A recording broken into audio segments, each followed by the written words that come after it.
Et alors, qu'est-ce que j'apprends dans mes formations? J'apprends des outils qui viennent du futur. Pourquoi les gens payent très cher pour venir me voir en formation?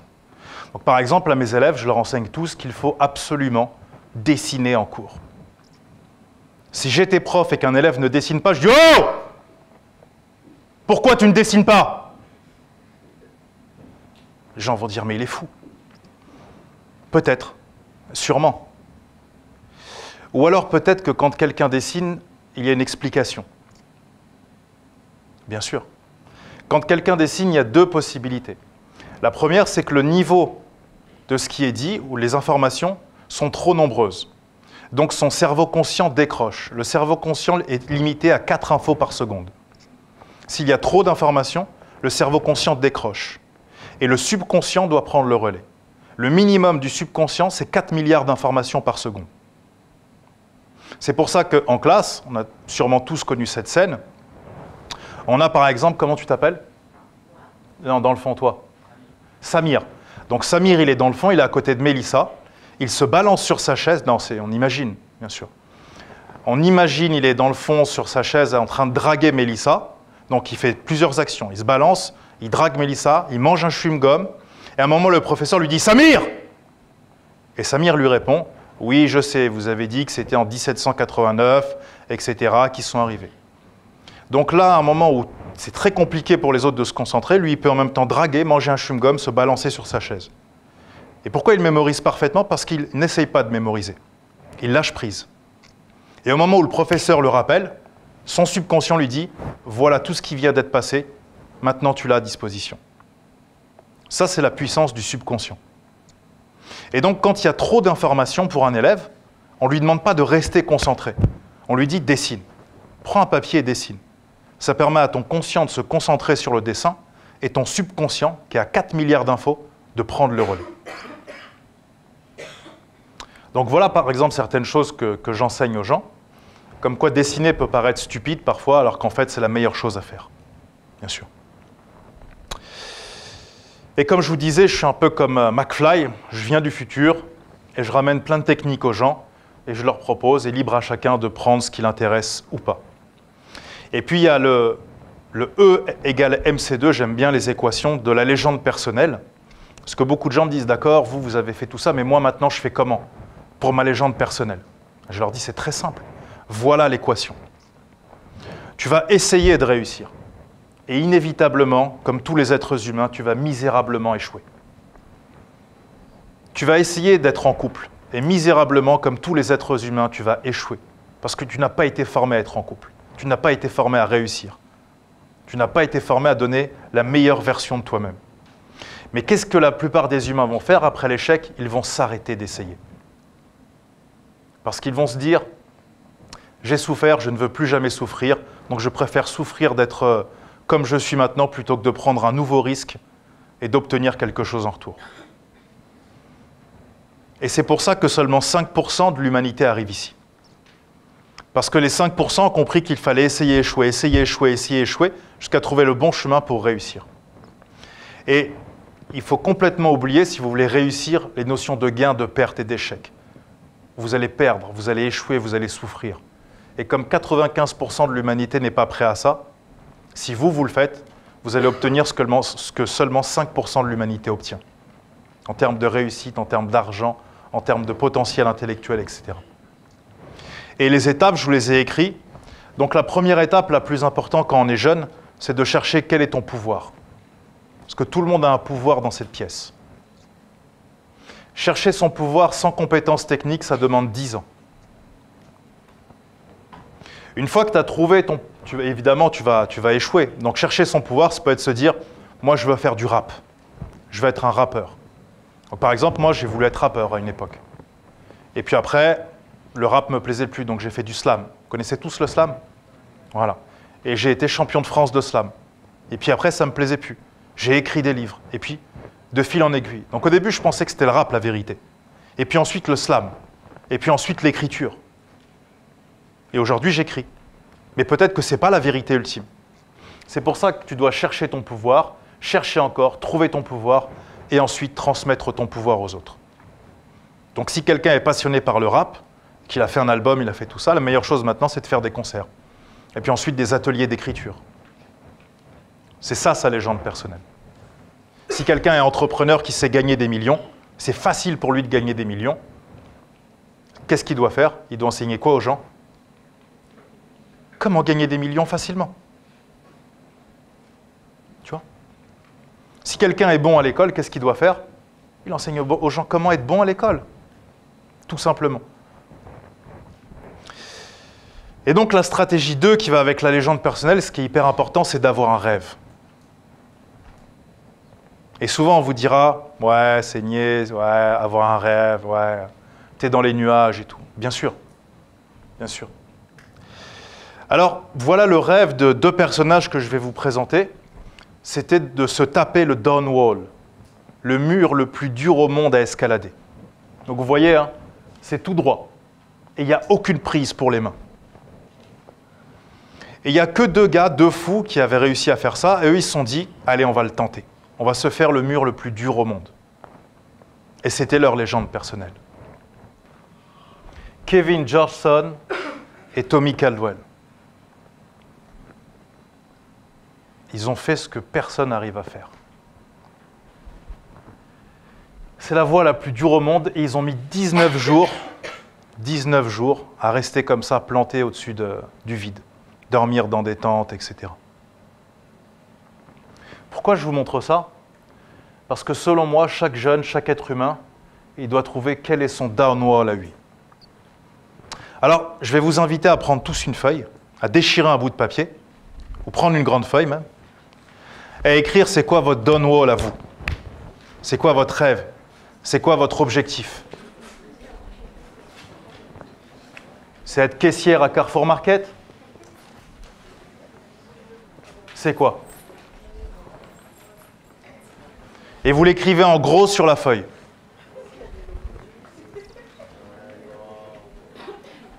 Et sur cette autre feuille, vous allez marquer, si jamais ça ne fonctionne pas, si vous n'y arrivez pas, si vous échouez, qu'est-ce que vous allez faire? Vous allez travailler à Orly, à Roissy, bagagiste, vous allez faire chauffeur Uber, caissière à Carrefour Market, votre plan B en fait. Imaginez quelqu'un qui monte dans un taxi, il appelle un taxi, il monte dans le taxi lui dit on va où? Il dit ouais, je sais pas. Il dit mais je peux pas t'emmener si tu sais pas. Il dit non, roule, vas-y, roule, on va voir. Si votre père il est chauffeur de taxi qui vous raconte ça quand il rentre le soir, et tu dis après, on a roulé pendant des heures, et il disait rien, non, il regardait par la fenêtre, il était content. Vous dites quoi de cette personne? Il est stupide, il va monter dans un taxi, c'est pas où il va. Ça c'est juste un taxi. Ça c'est juste un taxi. Imaginez quelqu'un, il ne sait pas où il va dans sa vie. Donc vous avez tous écrit votre rêve et votre plan B, n'est-ce pas? Super.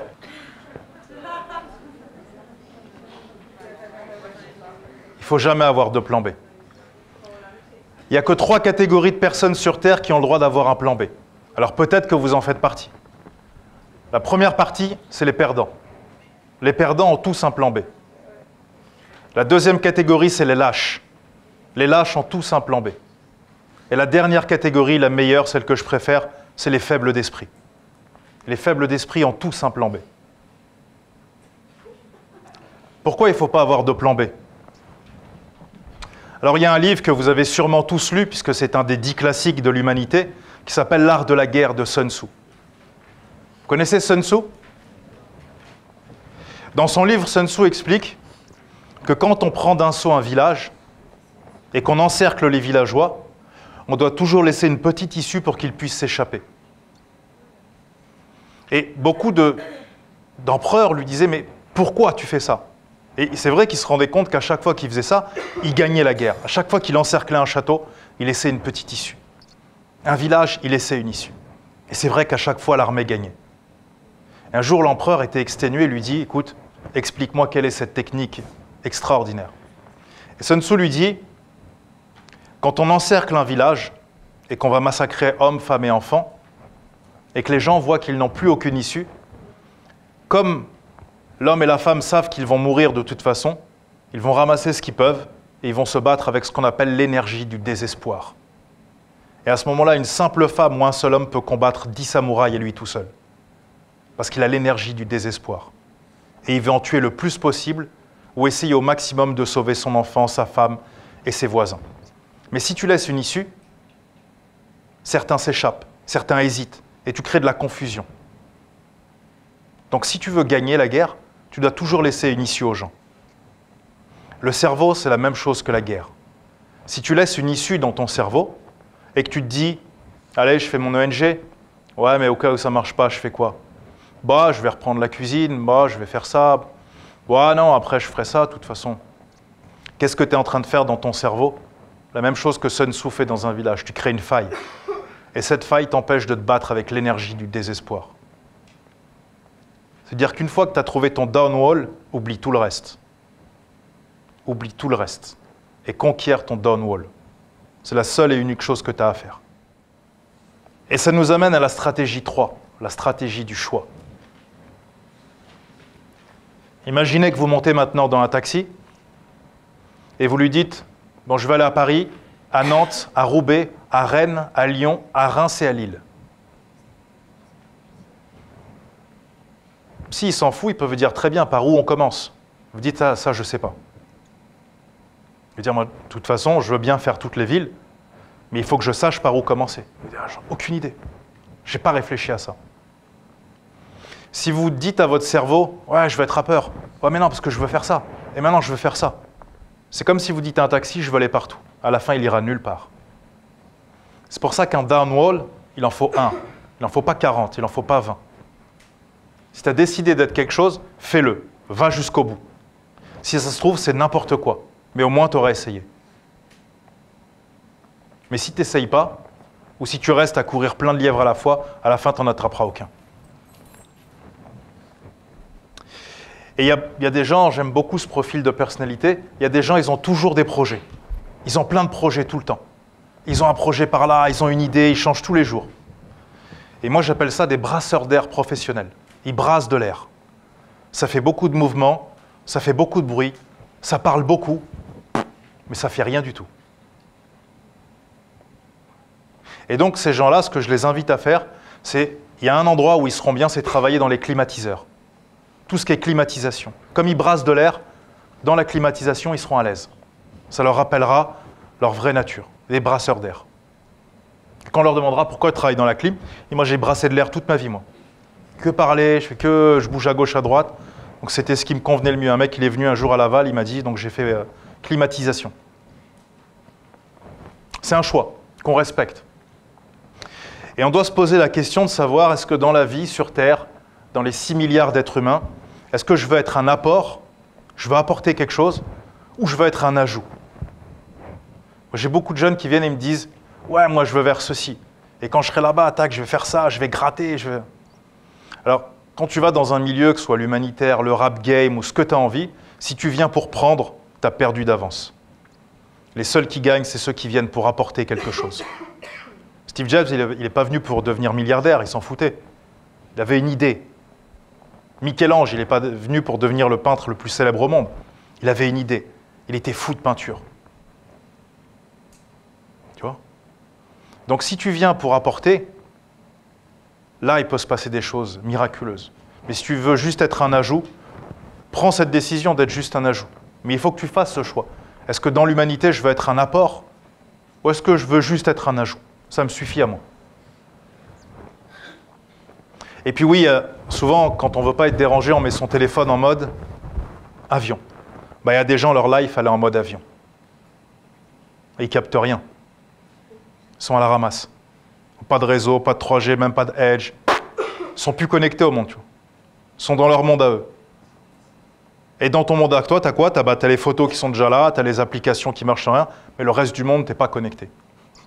Et ça, c'est un choix. Tu peux décider ça, si tu as envie d'être tranquille. Mais si tu as envie d'être en mode guerre, en mode légende personnelle, en mode je conquiers le monde, et que tu es en mode avion, ça ne peut pas fonctionner. Donc tout ça, c'est des choix. Et moi, je respecte les deux. J'ai un grand respect pour les deux. Je préfère quelqu'un qui me dit, écoute-moi, ma life, je n'ai pas envie de me prendre la tête, je suis en mode avion. Tranquille. Plutôt que quelqu'un qui me dit, ouais, moi, je suis en mode guerre et tout. Et en vrai, quand je regarde ses actions, les actions d'un mec qui est en mode avion, Ça n'a aucun sens. Et au moins, le premier, il est aligné avec ses valeurs et ses principes. Et alors moi, j'ai beaucoup de gens qui me disent « Ouais, moi, je vais devenir millionnaire, tac, truc. » Ah ouais, génial. Donc, levez la main dans cette salle, si je devais vous faire choisir, qui veut devenir pauvre? Vraiment, c'est un mesquine, il n'a pas d'oseille, il ouvre le frigo, ses gosses, il n'y a rien à manger, ils sont habillés avec des vieux vêtements à la ramasse. Levez la main, celui qui va être un pauvre. Personne. Et si je vous dis, j'avais une baguette magique, je peux vous transformer en millionnaire, levez la main ceux qui veulent devenir millionnaire. Voilà, simplement, tu vois. Voilà, tu vois. Madame, non, pas millionnaire, ça ne vous intéresse pas. Entre deux. Ouais, c'est trop millionnaire pour elle, elle a dit, ouais, non, on se calme. 500 000 €, ça va, ça me suffit. Tranquille. Millionnaire ou pauvre? Une fois, j'ai un ami qui est parti dans un groupe de réflexion et il travaille sur Internet, comme moi, il vend ses formations sur Internet. Et puis, il voulait acheter un outil à 5 000 $. Et pour lui et moi, c'était énorme, 5 000 $. Et il a parlé avec une femme aux États-Unis qui travaillait dans des cliniques. Et puis, elle est partie voir des mentors, des coachs, tout ça. Ils lui ont dit, mais attendez, vous êtes brillante. Vous êtes enfermée dans des cliniques avec des gens médiocres. Ouvrez votre propre clinique. Elle a dit, non, j'y arriverai jamais. Donc, elle avait plein de croyances limitantes. Et puis, un jour, elle s'est lancée. Elle a ouvert sa clinique et aujourd'hui, c'est une des meilleures cliniques aux États-Unis. Bien sûr. Et elle est millionnaire, mais elle s'en fout. Elle n'a pas fait ça pour être millionnaire. Elle a fait ça parce qu'elle veut aider les gens. C'est elle-même qui a choisi le mobilier pour chaque chambre. Vous voyez, elle est dans un niveau de détail. Et donc, mon ami a une séance de coaching avec elle. Elle dit, voilà, je vais acheter un outil à 5 000 $ et tout. Et elle lui dit, tu veux gagner combien? Il dit, voilà, j'ai plusieurs millions à gagner, etc. D'accord. Et donc, elle lui a dit cette phrase. Elle lui dit, tu vois, il y a une différence entre ce que tu veux et ce que tu fais. Tu veux des millions, et ce que tu fais, c'est, tu veux que des petits outils gratuits sur Internet, des petits trucs. Tu n'es pas prêt à payer 5 000 $. Ça ne peut pas marcher. Il faut qu'il n'y ait aucune différence entre ce que tu veux et ce que tu fais. Et ensuite, il lui a dit, juste pour m'expliquer concrètement, donc qu'est-ce que je dois faire? Et elle lui a dit cette phrase magnifique. Elle lui dit, tu vois, tu as des objectifs qui sont comme ça. Et tu as des actions qui sont comme ça. Donc, tu as deux possibilités. Soit tu descends tes objectifs au niveau de tes actions, des petites actions, donc des petits objectifs, donc une petite vie. Soit tu veux des grands objectifs. Et à ce moment-là, il te faut des grandes actions. Il te faut te lever très tôt, il te faut des outils à 5 000 $, il te faut te former, il te faut retourner à l'école, etc., etc. Et moi, je vois beaucoup de gens, ils ont des projets comme ça. Mais quand tu regardes leurs actions, certains ont des actions comme ça. D'autres, tu regardes, il n'y a même pas d'action en fait. Il n'y a même pas d'action. Il va devenir footballeur, il va devenir, je ne sais pas quoi, mais il n'y a rien en fait du tout. Il fait que parler. Et il devrait, comme l'autre, travailler dans les climatiseurs.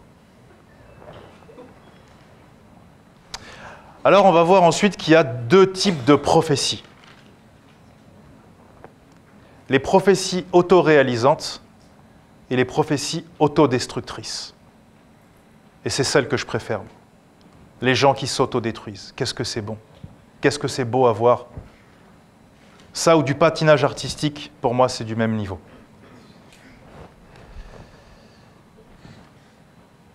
Millionnaire, c'est possible ou pas de devenir millionnaire? Par exemple, toi, tu penses que... Comment tu t'appelles? Mélissa. Tu peux devenir millionnaire? Ah, Mélissa, t'aurais dû t'asseoir dans le fond. Pour l'exemple, au moins. Tu peux devenir millionnaire comme ça en 1-2 ans ou non? Là, c'est chaud pour l'instant. Ok.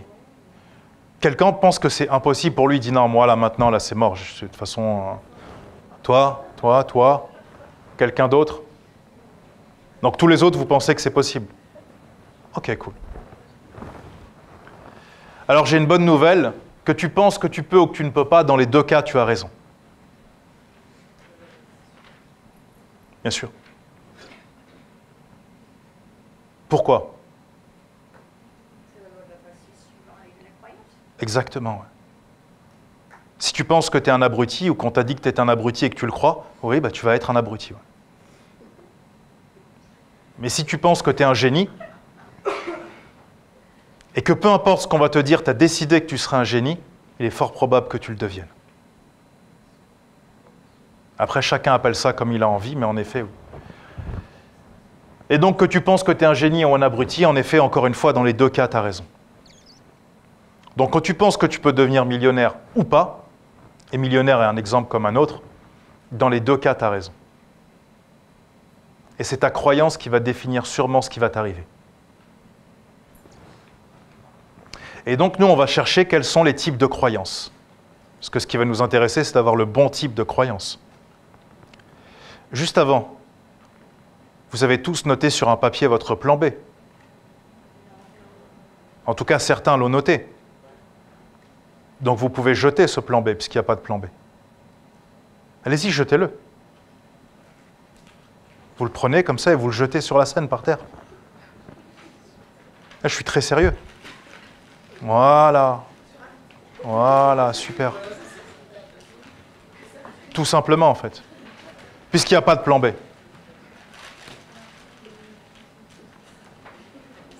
Il y a un plan B ou pas? Il n'y a pas de plan B. Non. Voilà, tout simplement. Tout simplement.